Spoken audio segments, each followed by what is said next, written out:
Black History Month spotlights are presented by United Auto Sales. Tax time is the time to buy.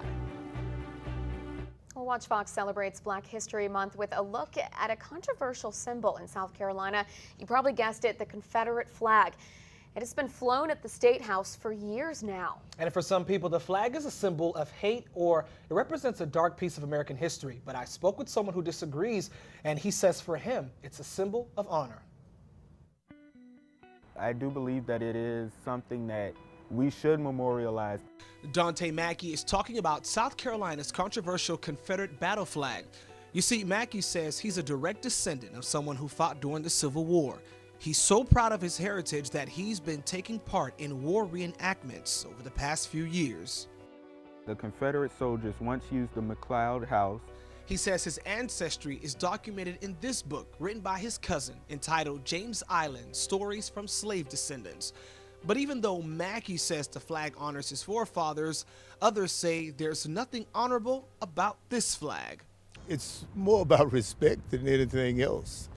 Lonnie Randolph is the president of the South Carolina NAACP. He's been calling for the removal of the flag for years now. Of course, the fight was over, guess what? Over slavery. The buying, selling, raping, killing, and mistreatment of one group of people of color. He says the flag brings to light a dark past. He says it became a symbol after the Civil War that kept African Americans oppressed.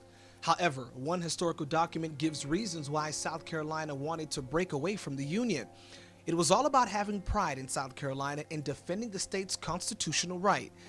This was expressed in a document adopted by South Carolina State Secession Convention back in 1860.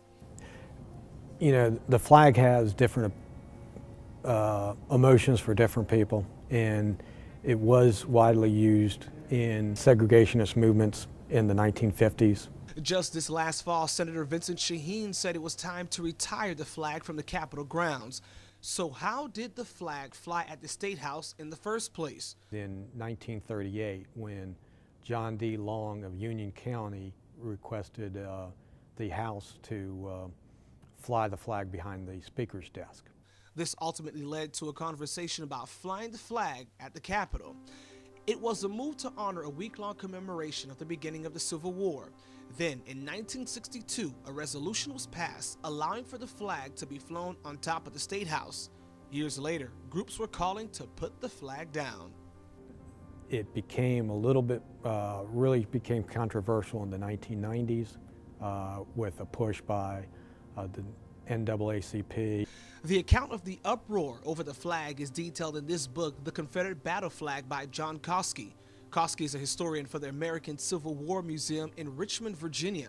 Over the years, there were protests, rallies from both sides, those for and against the flag. Finally, in 2000, what some would call a compromise. Then Governor Jim Hodges signed a bill removing the flag from the top of the State House.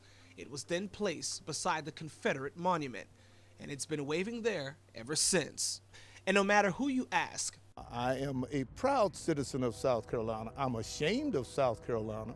It's safe to say this flag, Well, I believe that it's more of a symbol now of South Carolina. will continue to stir up a wide range of emotions. In Columbia, Freddie Clairvaux, Watch Fox News.